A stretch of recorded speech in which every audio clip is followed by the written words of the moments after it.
소방공무원 수험생 여러분 안녕하십니까? 소방학개론 강의를 진행하는 이종호라고 합니다. 자, 이번 시간에 저희 이제 내화구조에 대해서 설명을 할 차례죠. 네, 어제 제가 방화구조까지 했던 것 같고요. 훨씬 중요한 게 얘라고 제가 어제도 틀림없이 설명을 드렸었죠. 방화구조는 제가 뭐라고 했습니까? 막아준다. 그죠? 얘는 견뎌준다. 그죠? 불에 견뎌주는 거죠. 그러면 얘가 훨씬 좋은 거예요. 자, 우리가 건물에 가면요 주요 구조부가 있어요. 그러니까 건물에 갔을 때 주요 구조부라 함은 그 건물의 주요 구조부가 무너지잖아요. 뭐 예를 들어 벽이 무너졌어요. 그럼 그 건물이 어떻게 돼요? 붕괴가 됩니다. 그러니까 그만큼 중요한 구조부들.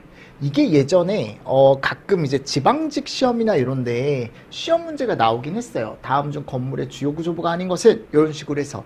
요즘은 거의 출제가 되지 않죠. 그쵸? 대신에 보기로는 들어갈 수 있으니까 단독 문제가 아니고 한번 봅시다. 내기바보지주라고 되어 있거든요. 내기바보지주, 내기바보지주, 내기바보지주. 지붕에 지붕틀도 같이 써주십시오. 지붕틀 이런 애들. 내기바보지주. 자, 여기를 우리가 뭐라고 한대요? 주요 구조부라고 얘기한대. 주요 구조부. 자, 근데 제외되는 거 있죠. 그러니까 과거에 여러분들 시험 문제에 가보면 다음 중 건물의 주요 구조부가 아닌 것은 해가지고 요게 아닌 거에 답이 많이 들어가요. 사이기둥, 최하층 바닥, 가장 밑에 층의 바닥, 그리고 큰 보호가 아니고 이제 작은 보호, 차양, 옥외계단. 차양은 건물이 이렇게 있을 때 요 지붕과 요 실내, 여기 있는 여기, 얘를 우리가 차양이라고 얘기하거든요. 네, 그냥 이런 것들이 주요 구조부가 아니다. 얘는 그 정도 보시면 됩니다. 아셨죠? 그래서 내기바보지주 정도 정리를 해가지고, 자, 그리고 지금 무슨 구조가 있어요? 내화구조. 자, 화재에 어떻게 할 수 있는? 견딜 수 있는, 막는 게 아니고 견딜 수 있는 성능을 가진 구조다. 그래서 우리는요 위에 있는 요 주요 구조부를 무슨 구조로? 내화구조로 해야 돼요. 됐죠? 자, 그리고 얘는 화재 진화 후 재사용이 가능하대요. 이게 불가능한 게 요 구조였죠. 맞죠, 여러분들? 그래서 내가 벽을 지었대. 벽을 지었는데 그 벽을 철근 콘크리트조나 철근 콘크리트조로 했대요. 철철이 10cm. 그러니까 이게 다 정해져 있는 거야 지금. 내가 만일 내화구조의 벽으로 인정을 받고 싶으면 철골 콘크리트조나 또는 철근 콘크리트조 10cm 이상. 그죠? 걔를 두께를 두껍게 해서 무조건 내화구조. 아셨죠? 그래서 이런 식으로 인정을 해주는 거죠. 몇 cm 이상이 됐을 때. 근데 이거를 다 외울 필요가 없다. 이거 못 외워요, 여러분들. 시험 문제가 나오면 내가 하라고 하겠는데 잘 안 나와요. 벽 뚫을 때 뭐 두께가 19cm고 막 이런 내용이 쭉쭉쭉쭉 들어가 있습니다. 그러니까 이게요, 여러분들 가끔 보면은 간부기출이죠. 그 문제에선 가끔 나오거든요. 소방학개론 시험 공채나 경채 문제에서는 제가 볼 때 나오기가 좀 어렵지 않을까, 제 생각은. 근데 이제 뭐 나올 수 있으니까 뭐 당연히 이제 가능성을 열어두고 보는 건 맞지만, 제가 얘기했죠. 시험 범위 자체가 안 들어가는 걸로 판단을 하는 게 더 좋아서 얘는 참고로만 보시라고요. 자, 그리고 비내력벽은 뭐 7cm래요. 비내력벽. 그러니까 내력을 가지지 않아도 되는 벽. 약간 가벽이다라고 생각하시면 되는데, 뭐 요거는 7cm. 뭐 기둥은 뭐 지름이 25cm 이상인 것으로 다음 강목의 어느 하나에 해당한다.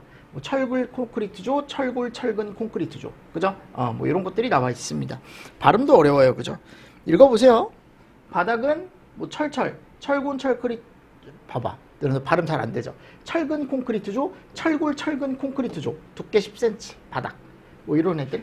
저는 예전에 그래서 철 정도 보고 가라 그랬거든요. 학생들한테. 철이 철근 콘크리트조하고 철근 콘크리트조. 그죠? 철 정도 보고 가셔라 라고 설명을 드렸습니다. 바닥도 마찬가지. 보도 철 있을 거예요. 그죠? 처음에 나와 있죠. 지붕도 철 나와 있죠. 계단도 철 나와 있죠. 뭐 요 정도 그냥 보셔라. 얘네들이 뭐를 인정을 받을 수 있는 구조다? 내화구조를 인정받을 수 있는 구조다. 자, 연소 우려가 있는 구조, 요건 우리가 이제 법규에서 아마 배웠을 거예요. 제가 기억하기로는 소방시설법을 우리가 다 나갔으니까 이걸 제가 해드렸을 거야. 그럼 연소 우려가 있는 구조는 뭐냐? 건물과 건물이 있을 때 이 건물이 일단 붙어 있어야 돼요. 그걸 이렇게 표현한다 그랬죠. 대지경계선 안. 각각의 건축물이 다른 건축물의 외벽으로부터 1층은 수평거리가 6m. 그만큼 거리가 가까운 거죠. 그죠? 2층 이상의 층은 몇 메타? 10m 이하일 때. 그러니까 얘가 어떻다라는 거야 지금. 붙어 있다라는 거죠. 붙어 있다. 그리고 서로 뭐 하고 있대요 지금. 마주 보고 있답니다. 서로 마주 보고 있대요. 이렇게 마주 보고 있대요. 자, 이렇게 되면 가깝고 계고부가 마주 보고 있으면 안 좋은 게 뭐냐면, 만일 여기서 불이 나면 이 계고부를 통해서 옆으로 불이 옮겨 붙을 수 있다. 즉 얘네 두 개는 서로 안전한 구조가 아니다. 그래서 연소할 우려가 있는 구조다. 그래서 얘네 두 개를 그냥 우리는 한동으로 보고, 이런 기준이 있어요. 됐습니까? 대신에 계고부가 이렇게 바깥쪽으로 서로 마주보지 않고 설치해 있으면 괜찮아요. 그건 연소할 우려가 있는 구조다라고 얘기하지 않습니다. 아셨죠? 그래서 이런 기준들, 특히 이 숫자 있죠. 이거 6m, 10m 이런 거 좀 잘 보십시오. 그래서 법을 안 하시는 분들이 혹시 있을까봐, 내가 9급이나 이런 거 하시는 분들은 또 안 하니까 법을, 그래서 제가 한번 짚어드리는 거니까요. 한 번 더 읽어보시고 넘어가 주시고, 다음 방화구획 한번 가보도록 하겠습니다. 자, 방화구획은 여기 보십시오. 주요 구조부가 내화구조로 또는 불연재료로 된 건축물로서 연면적이 1,000을 넘는 것은 국토교통부령으로 정하는 기준에 따라 다음 각호의 구조물로 구획을 해라. 그 다음 각호의 구조물로 구획을 하는 걸 우린 무슨 구획이라고 얘기한다? 방화구획이라고 얘기합니다. 이름이 뭐라고? 방화구획. 자, 그럼 이 방화구획은 뭐냐? 결국 내가 건물이 이렇게 있으면 일정 사이즈 이상이 되면 이 건물 안에서 내가 구획을 해주겠다. 구획. 이렇게 나눠주겠다. 얘를 우리가 방화구획이라고 얘기하는데, 방화구획이기 때문에 요 구획과 요 구획, 그러니까 요 구역과 요 구역 사이에 구획을 했을 때 여기서 불이 나면 이쪽으로 넘어가면 안 되고, 여기서 불이 나도 이쪽으로 넘어가면 안 되고, 이걸 우리가 뭐라고 하냐면 방화구획. 대부분의 건물은 뭐가 되어 있습니까? 다 방화구획이 되어 있죠. 보통 이제 벽이나 이런 것들로. 맞죠, 여러분들? 그래서 방화구획 같은 경우는 결국 다른 쪽에 불로 인한 피해를 입히지 않게 하기 위해서 우리가 이제 나눠주는 개념이다. 걔 이름을 뭐라고 한다? 방화구획. 됐습니까? 그럼 얘를 나눌 때 이걸 뭘로 나눌 거냐라는 거예요. 가장 대표적인 게 요거죠. 벽. 벽으로 나누는 경우가 제일 많죠. 또는 층과 층이면 바닥. 맞나요? 그러면 요 저층에서 고층으로 불이 옮겨가지 않을 거니까. 그래서 내화 구조로 된 바닥과 벽이 가장 일반적이고, 자, 여기서 또 생각을 해봐야 되는 게 뭐냐면, 내가 벽으로 여기 사면을 다 막았대요. 근데 이렇게 통행을 해야 되는 공간이래, 꼭. 그러니까 요 실과 요 실이 어떤 업무상 같은 실인 거죠. 그럼 여기 벽으로 나눴더라고 하더라도 내가 여기다가 문을 설치를 해야 되는데, 이 문을, 일반 문을 설치를 하게 되면 사람이 뭐 지나갈 때는 뭐 문제가 없겠지만 불도 지나갈 때 문제가 없겠죠. 그러니까 이건 방화구획을 한 게 아닌 거예요. 아셨죠? 그래서 여기다가 우리가 무슨 문을 설치한다? 일반 문이 아니고. 그렇지. 자, 무슨 문이요? 방화문. 됐습니까? 이 방화문을 설치를 한다는 걸 꼭 알고 계시라고. 즉 방화문은 방화 성능을 가지고 있는 문이에요. 즉 방화구획을 할 때 방화문을 써야 되는 거고, 방화문이 만일 설치가 안 되는 공간이다. 뭐 여기가 예를 들어 뻥 뚫려 있어야 되는 공간이래요. 근데 꼭 방화구획을 해야 된대. 그러면 불이 났을 때 여기 셔터 형식으로 떨어지는 게 있어요. 걔 이름이 뭐냐면 자동방화 셔터. 그래서 방화문이나 자동방화 셔터. 제가 항상 얘기하잖아. 여러분들 이 자동방화 셔터가 많은 곳이 큰 마트 또는 백화점. 뭐 예를 들어 마트 한번 생각해 볼까요? 식품 매장 한번 가보세요. 식품 매장에 가보면 거기 벽이 있습니까? 뭐 과일 코너와 뭐 예를 들어 옆에 이제 식료품, 음식품 코너가 있는데 거기에 벽이 있습니까? 없죠. 그러니까 그런 곳은 벽을 설치하게 되면 사람들이 가시성이 떨어지기 때문에, 가시성이라는 게 마트 입장에서는 그게 되게 중요한 거잖아요. 그러니까 우리가 마트에 뭐 예를 들어 뭐 라면을 사러 갔어요. 근데 라면을 사러 갔을 때 옆에 눈에 들어오는 과자, 맥주 이런 것들, 그죠? 눈에 들어오면 어떻게 해요? 저것도 사갈까? 이게 필요한 거거든, 마트에서. 그게 뭐 어떻게 보면 상술이라고 할 수 있지만 그게 맞는 거거든요, 마트 입장에서. 그러니까 거기다가 벽을 설치를 못한단 말이에요, 일반적으로. 그러니까 그런 데는 셔터를 위에다 숨겨놓는 거야. 그럼 불이 났을 때 벽처럼 걔가 역할을 할 수 있게. 위에서 아래로, 그죠? 아래에서 위로 연기가 넘어가지 못하게 하고, 또 여기에서 이 공간에서 옆으로 연기가 넘어가지 못하게 하고. 맞습니까? 네, 그래서 이런 것들로 그냥 방화구획을 한다라는 거야, 내 말은. 그러니까 이 방화구획이 상당히 중요한 개념입니다, 우리 소방 입장에서. 근데 또 하나 이제 착각을 하시는 게 뭐냐면, 방화구조 있었죠, 앞에. 방화구조랑 방화구획은 완전 다른 거예요. 아셨죠? 그래서 자, 이것도 아마 들어보셨을 거야. 우리가 방화문이라고 하면 예전에는 두 개가 있었죠.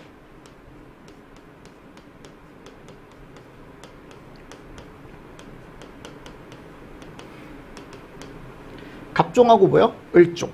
근데 이거 두 개가 어떻게 됐다? 이름이 바뀌었죠.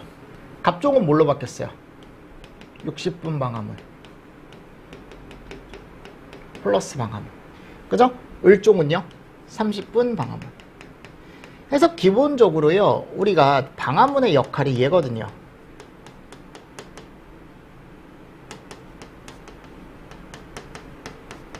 연기를 차단해주고 불꽃을 차단해줘요. 근데 여기 지금 보시면 얘가 붙어있죠, 여기. 플러스가 붙었네요.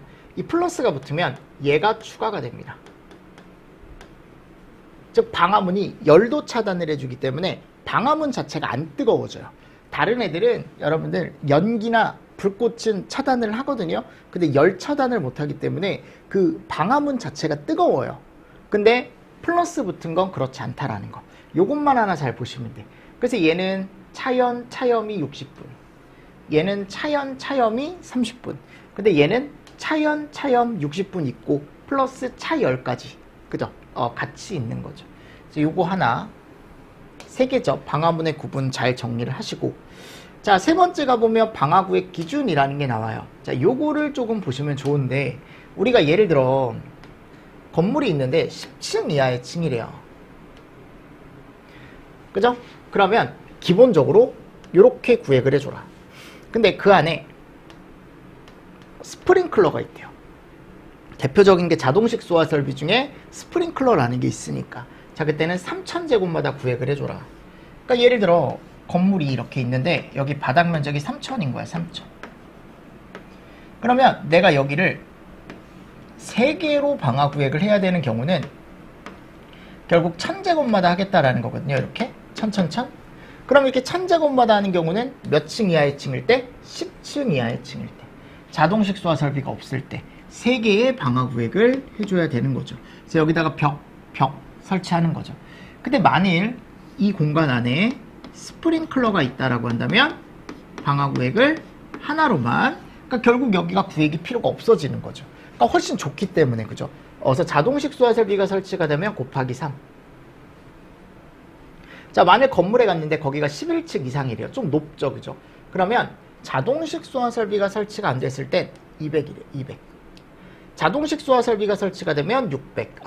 항상 얘는 3배씩이네. 자, 자동식 소화 설비가 설치가 안 됐을 때 11층 이상인데 불연제로 마감이 돼 있대. 좋은 거죠, 그죠? 자, 그랬을 때는 요게 500이래. 500.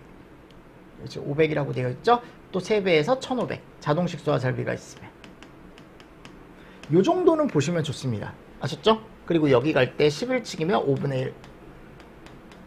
이렇게 갈 때는 2분의 1. 같이 좀 보시면서 저하고 나중에 또 연습을 하자고요. 이 숫자를 잘 알고 계십시오. 아셨죠? 네. 그리고 층별로는 매 층마다 구획을 하고, 구조로는 내화 구조의 바닥 벽을 쓰든가 방화문 자동방화 셔터로 구획을 해줘라. 아까 제가 설명드렸던 내용이죠. 자, 6번째 실내 장식물의 방염. 이거 우리 했었죠, 법규 때. 그래서 화재 위험이 높은 고분자 물질. 일반적으로 이제 대표적인 걸 플라스틱 같은 거, 고분자 물질. 방염 처리를 한대요. 그래서 얘네들이 불에 잘 안 타는 거. 타긴 타요. 근데 잘 안 타요. 타더라도 빨리 꺼진다 그랬죠. 방염 처리라는 걸 한다 그랬죠. 근데 그 방염 성능을 가지고 있으려면 이 정도의 성능을 가지고 있어야 된다. 올리면 20초. 올리지 않고 30초. 면적 50. 길이 20. 접연 횟수 3회. 발연량 400. 그러니까 이거를 제가 왜 넣어놨냐면, 법규 때도 하지만 법규 때 하는 사람들은 전혀 걱정이 없어요. 방염이 나와도. 근데 이제 혹시나 내가 법규를 안 하시는 분들, 소방법을 안 들으시는 분들이라면 이게 좀 필요하겠죠. 그래서 한 번씩 또 읽어보시면서 넘어가 주시면 좋다. 자, 다음 이제 마인드맵입니다. 여기는 이제 뭐 몇 개 안 되니까요. 간단하게 좀 보겠습니다. 자, 일단 공간적 대응과 설비적 대응에 가보면 여기 공간적 대응에 대항,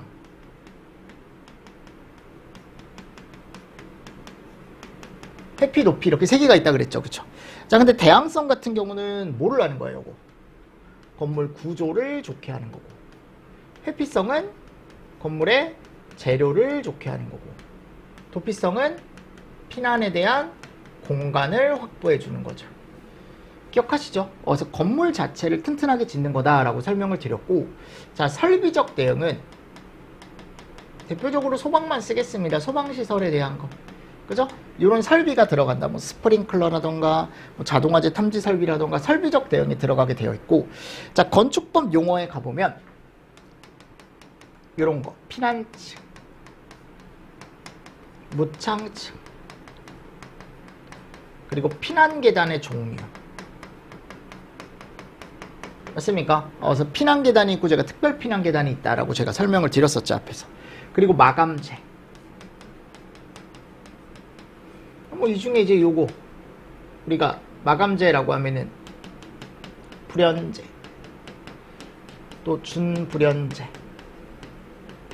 또 뭐가 있어요? 그렇지, 난연재, 요런 애들이 있죠. 맞나요? 네. 자, 그리고 방화구조와 내화구조. 자, 방화구조는, 내화구조는 얘는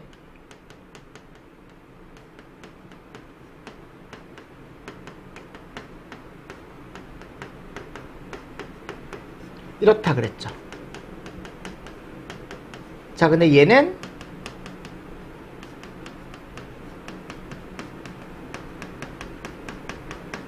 견디고 재사용이 가능하더라. 자, 방화구획. 얘는 얘만 봅시다. 면적별. 그래서 방금 했지만 요게 10층 이하다라고 한다면 기본이 1000이죠. 그죠? 근데 여기에 이제 자동식 소화 설비가 들어가주면 3000. 맞습니까? 자, 11층 이상이다. 그럼 여기가 200에 자동이면 600. 맞나요? 자, 근데 불연이다. 500이죠? 불연이다. 1200으로 간다 그랬죠. 그쵸? 이런 내용들. 요게 이제 건축방화계획에 대한 내용이었죠. 그러니까 요 정도는 정리를 하실 수가 있어야 된다. 됐습니까? 자, 뒤에 문제도 그냥 연습 문제 제가 2개만 넣어놨거든요. 왜냐면 기출문제로 최근에 나온 적이 없어요. 건축물 방화계획 중 공간적 대응으로 옳지 않은 것을 했을 때 구조성이라는 건 없었죠. 다음, 화재 시 쉽게 연소하지 않고 또 건물 내에서 화재가 발생하더라도 보통은 방화구획 내에서 진화하도록 최종적 단계에서 전소한다 하더라도 수리하여 재사용할 수 있는 구조는 뭐예요? 내화구조죠. 내화구조. 이런 식으로. 됐나요? 네. 그래서 이런 것도 같이 좀 보시면서 넘어가 주시면 되겠죠. 다음, 뒤쪽에 가보면 얘가 나오죠. 피난. 자, 이것도 참고로만 보셔도 되는데 간단하게 좀 보겠습니다. 이것도. 자, 피난은 밖으로 나가는 거죠. 그죠? 위험한 행위로부터 도망을 가는 행위를 우리는 피난이라고 얘기하고, 피난 동선이라는 게 있대요. 화재 발생 시 건물의 내부에서 외부로 사람이 피난을 목적으로 대피하기 위한 자취나 방향을 나타내는 선이다. 자, 근데 엘리베이터는 들어간다, 안 들어간다? 안 들어가요. 엘리베이터는 여러분들 피난 동선에 절대 포함되면 안 됩니다. 왜냐면 화재 시 엘리베이터 탈 수 있습니까? 못하죠. 그죠? 화재 시 엘리베이터 못하니까. 그리고 이 피난 동선, 사람들이 도망가는 이 동선은 단순. 그죠? 그리고 옆으로 도망갈 수도 있어야 되고 위아래로도 도망갈 수 있어야겠죠. 수평, 수직. 그리고 상호 반대 방향, 다수 출구. 그러니까 여러 방향으로 어떻게 보면 나갈 수 있으면 좋은 거죠. 이게 또 너무 많아도 안 좋은데, 맞잖아, 여러분들. 너무 많으면 그 미로지, 그게. 도망을 가야 되면 최소한 단순한 게 맞죠. 근데 이제 단순하되 한쪽으로 도망을 못 가면 다른 한쪽으로 나갈 수 있게 이런 개념이 있어야 되고, 어느 곳에서도 2개 이상의 방향으로 피난이 가능해야 된다라고 되어 있었고, 내가 마지막에 갔을 때 거기는 말단에 갔을 때 안전한 장소여야겠죠. 그쵸? 이런 것들을 한번 읽어보시면 여러분들 이해되실 겁니다. 아, 그렇구나. 다음, 우리가 이제 피난 동선이라는 걸 짤 때 피난 계획이라는 걸 하는데, 피난 계획을 할 때 꼭 고려를 해줘야 될 것들이 있습니다. 그게 이제 뭐냐면 풀프루프와 페일쉐이프거든요.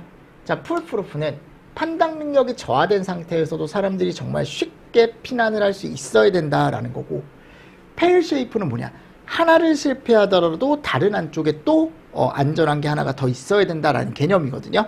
아셨죠? 자, 풀프루프는 그래서, 아니 불이 나잖아요. 그럼 거기서 막 연기가 막 나와요. 그럼 사람들이 어떨까요? 우왕좌왕하죠. 아, 무섭지 않을까요, 여러분들? 불이 나고 막 검정 연기가 막 이렇게 나오는데 막 애들 막 울고 막 사람들 막 뛰어다니고 막 혼돈의 카오스, 그죠? 그러니까 이게 머리가 막 복잡하단 말이에요.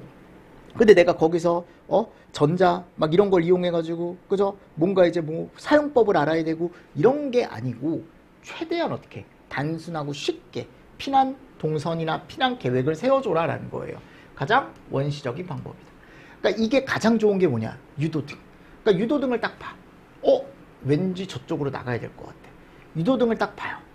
왠지 화살표가 저쪽으로 돼 있으면 저쪽으로 나가야 될 것 같아. 그러니까 사람들이 그 그림이나 색채를 보고 쉽게 저쪽이 피난 방향이구나 라고 알 수 있다라는 거죠.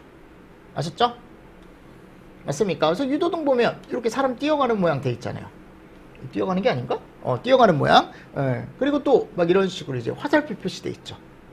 그래서 유도등이나 유도 표지 되어 있고, 고정식.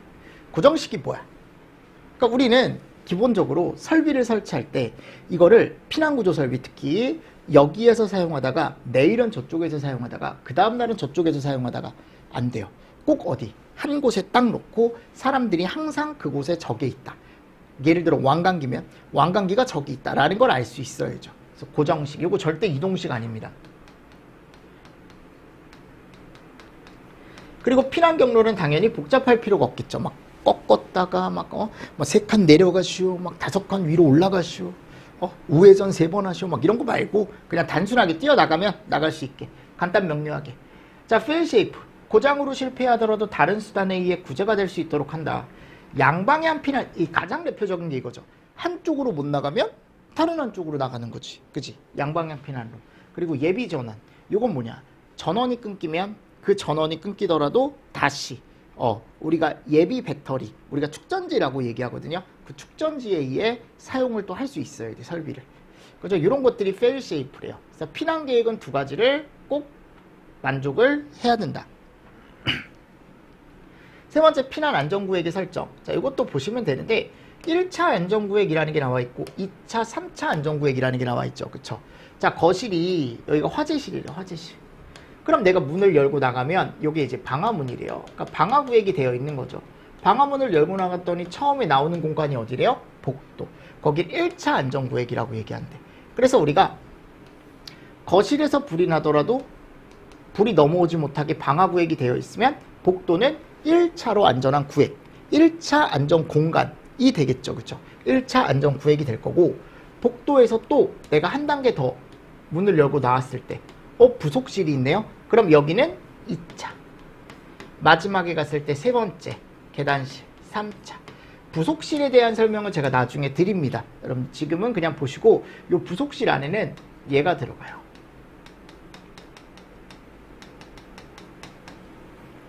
아셨죠? 그래서 이렇게 표현을 해 놓은 거죠. 근데 무조건 복도, 무조건 2차가 부속실, 무조건 3차가 계단이 아닐 수도 있거든요.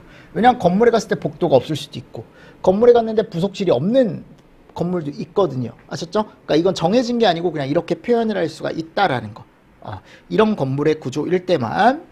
자, 그리고 4번째, 피난행동 특성이라는 게 나오죠. 그죠?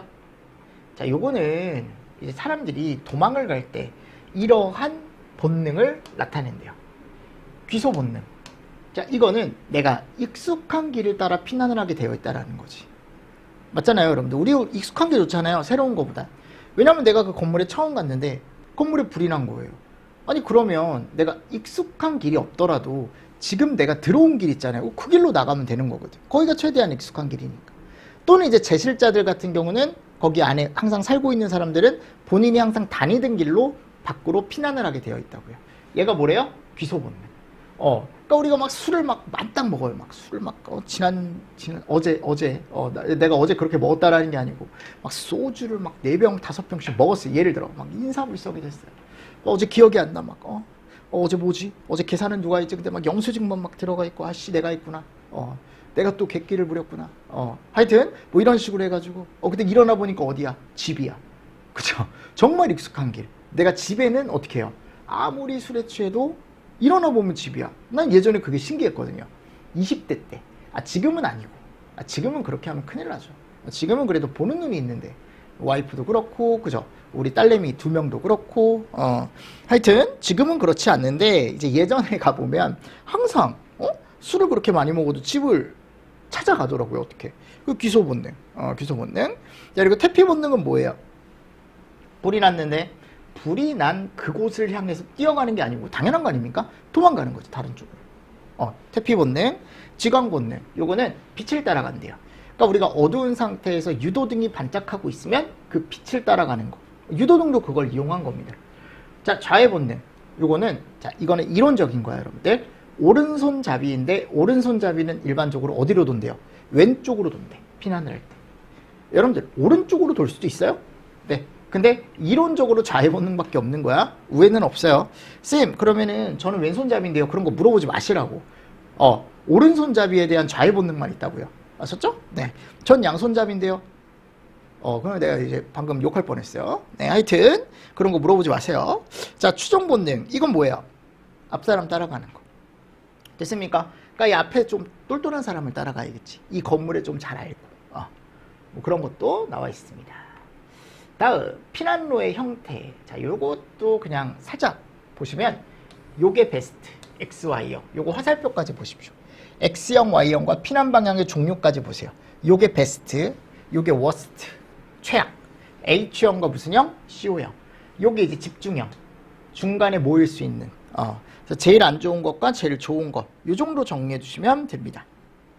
됐나요? 네, 이런 것들 위주로 정리를 좀 해주시면 되지 않을까요? 피난은? 그러니까 피난도 각각 간단하게 그냥 이렇게 보시면 돼요. 막 이거를 막 파고 이런 게 아니고 막 어려운 내용 보는 게 아니고 혹시 나중에 필요한 내용 있으면 제가 그때 더 해드릴 테니까. 자, 먼저 여기 피난 계획 가볼까요? 자, 피난은 도망가는 거다라고 했죠? 요 피난 동선에 대한 것만 좀 봅시다. 자, 피난 동선이라는 건 최대한 어때야 된다? 단순해야 된다. 그래서 거기다가 이제 단순. 그리고 수평 동선과 수직 동선이 어떻게 되어 있어야 돼요? 구분이 되어 있어야죠. 맞나요? 다수 출구와 연결되어 있어야죠. 그리고 2개 이상의 피난로가 있어야 되고 뭐 이런 거 나와 있죠. 맞습니까? 자, 그리고 나서 이제 피난 계획. 피난 계획은 페일 쉐이프와 얘가 있다. 맞나요? 그래서 페일 쉐이프 같은 경우는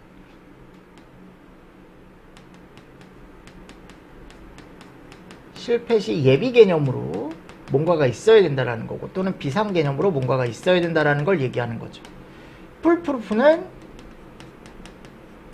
최대한 쉽게. 맞습니까? 자, 피난 행동 특성 요거 뭐라 그랬어요? 제가 엄청 많다 그랬죠. 뭐 지광 본능도 있고 귀소 본능도 있고 추종 본능도 있고 퇴피 본능도 있고 우회 본능도 있고 맞나요? 좌회 이런 것도 한 번씩 여러분들이 눈으로 잘 봐주시면 좋을 것 같습니다. 됐나요? 자, 그리고 피난로 형태 요게 좋은 게 X형하고 Y형. 이게 좋은 거다. 그리고 우리가 보통 얘기하는 H형과 CO형이 좋지 않은 거다. 아셨죠? 요 정도 보십시오. 화살표도 여러분들 한 번 더 보시고. 그래서 피난은 제가 봤을 때 요 정도 일단 1회독 할 때는 요 정도만 정리를 해주셔도 되지 않을까라고 생각을 하고요. 뒤에 가보면 문제가 나와 있을 겁니다. 자, 피난시설의 안전구역을 설정하는데 해당되지 않는 것은 그랬죠. 거실은, 근데 거실은 화장실 얘기하는 거야. 즉 여기는 안전구역이 아닙니다. 두 번째, 건물 내 피난 동선 조건으로 적합한 것. 최대한 길게. 좋을 리가 없죠. 한쪽은 막다른. 3번, 어느 곳에서도 2개 이상의 방향으로 피난할 수 있어야 되고 말단은 안전한. 오케이. 모든 피난 동선은 건물 중심부 한 곳으로 향하면 망합니다. 코어. 이게 이제 우리가 보통 코어로 집중이 되면은 이제 패닉 상태가 오게 된다. 정답 몇 번? 그래서 3번. 다음, 풀프루프에 해당하는 것은 1번. 저지능 상태에서도 쉽게 식별이 가능하도록 그림이나 색채를. 자, 요게 풀프루프죠. 자, 안 되죠. 얘는 무슨 식? 고정식. 그죠? 한 가지 피난기구가 고장인데도 다른 수단을 이용할 수 있도록 한다. 피난 설비를 첨단 안 되죠. 그죠? 그러니까 풀프루프는 뭐밖에 없다? 1번. 최대한 쉽게. 이런 개념으로 보시면 되고. 다음, 인간의 피난 특성 중 화염, 연기에 대한 공포감으로 반대 방향으로 도망가는 걸 우리가 무슨 본능? 퇴피 본능. 확실한 피난로가 보장되는 피난 형태, X형과 Y형. 이런 식으로 문제를 좀 정리를 해주시면 좋을 것 같아요. 됐습니까? 자, 이렇게 하시고요. 자, 이렇게 하면 저희가 이제 한 50% 정도의 내용을 했어요. 왜냐면 여기가 주라 그랬죠. 연소와 화재가. 그리고 이제 뒤쪽에 우리가 이제 화재 조사로 한번 가는데, 이 화재 조사는 암기만 잘 해주시면 대부분 다 맞출 수 있는 문제가 있어서요. 요거는 조금 쉬었다가 제가 어떤 내용들을 봐야 되고 이런 내용들은 이렇게 공부해라 라고 설명을 드릴게요. 아셨습니까? 네, 그럼 조금 쉬었다가요. 여러분들 파트 3 화재 조사로 돌아와 보도록 하겠습니다. 여러분들 지금 잘 하고 계십니다. 우리 절반 왔거든요. 그럼 나머지 절반도 요 페이스 유지해서 같이 한번 달려보도록 하겠습니다. 자, 이번 시간도 여러분들 수고 많으셨습니다. 수고하셨습니다.